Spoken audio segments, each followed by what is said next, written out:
மாண்புமிகு தமிழக முதல்வர் அவர்களுக்கு ஒரு கோரிக்கையை முன்வைக்கிறோம்.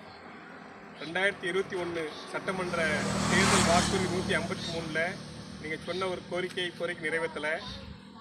3 வருஷம் முடிஞ்சு 4 வருஷம் நாங்கள் போராடிக்கிட்டு இருக்கோம். இன்னும் 1 வருஷத்தில் இந்த ஆட்சி முடிய போகுது. இன்னும் அடுத்த வரக்கூடிய தேர்தல் வாக்குறுதியில் இதே 153 கோரிக்கை வச்சாலும் ஆச்சரியப்படுறதுக்கு இல்லை. அதற்கு நாங்கள் தயாராக இல்லை, யாரும் ஏற்றுக்கொள்ளப் போவதும் இல்லை. இந்த அரசு மின்வாரி ஒப்பந்த தொழிலாளர்களை தொடர்ச்சியாக வஞ்சித்து கொண்டிருக்கிறது.